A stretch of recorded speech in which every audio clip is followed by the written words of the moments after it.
Through our childhood, we were forced to move from the abstract to the concrete.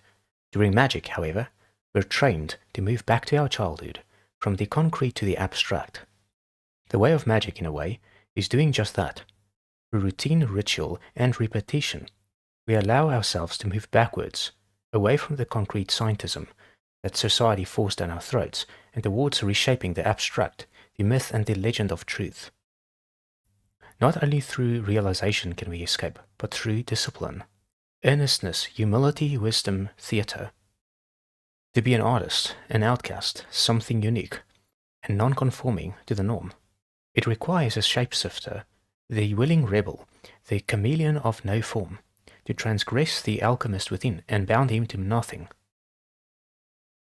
Those subscribing to this path since prehistory, who called themselves a wizard, some perhaps a witch, weren't just regular citizens within the socio-political toposphere. They weren't paid a ransom for their rebellion. No, instead, the true occultist, however, was neither someone who sold their soul for money, nor someone unprincipled, but rather someone in higher forms of principalities and powers. Someone who, despite enjoying the notoriety or libel, however the degree to which they happened to do so, was born differently. Using art, mimicry, theatre, the true occultist is a child, somewhat a young, slightly dissatisfied soul who believes in the better. He creates it. And that's because we can't force magic from art. By doing art, we're magicians, not without agenda, but perhaps someone who bent nature to will. The type who dreamt of reaching the moon, the kid who were labelled the fool, the outcast, who could never revere a version of him or herself in modern society, who, despite being left out, felt the need to belong. Belonging isn't without a price, as everything we do consorts a hefty price tag, which we either get by bowing down the heterodoxy, or by conforming to our own, the protodoxy. We do not seek escape into illusion, but transformation through vision. Our world is not a fantasy to retreat from life, but a blueprint to reimagine. This is not mysticism for mysticism's sake.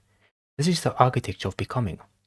What I wish to engrave is that, whilst this world is a paradise for the hopeless, it offers a dark corner that cloaks the weary.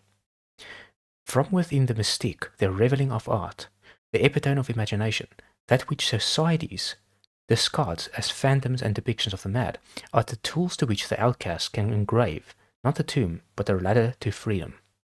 This is when the wise realized that to escape death permanently isn't to weep amidst the darkness, the long-forgotten times, but to laugh on the grave of destruction, to challenge the demon, and to accept that true freedom lies surely not when we fear the devil, that adversary, but utilizing it within our power to mend, shapeshift between chaos and order. This is the way. This is the way of the true magician, the way of the wise. Where religion curses nature, the magician cultivates nature. Thou beliefs calls her weak, maleficent, leprous and corrupt. The latter sees something deeper in her, nature as a mother, someone who we can learn from, who we can mend to, who we can accept as a normative, rather than someone to cuss. The enemy is not man, nor belief, but the slow machinery that turns wonder into algorithm, curiosity into currency, and rebellion into product. We do not wage war against it with arms, but with symbols, stories, and presence. Let this be your call. Build, write, dance, disobey gently. Begin with a symbol. Then begin with a symbol, a phrase, a ritual of your own. Don't merely create not to escape, but do it to enchant reality. Where are the shamans of the digital age? Where are the shamans of the digital age? The witches of the world, the rebels with ritual. So I invite you, dear Maggies and Magistras, to this path of knowledge. Not one of aimless piety, but one of tactful transgression, history, and pluralism.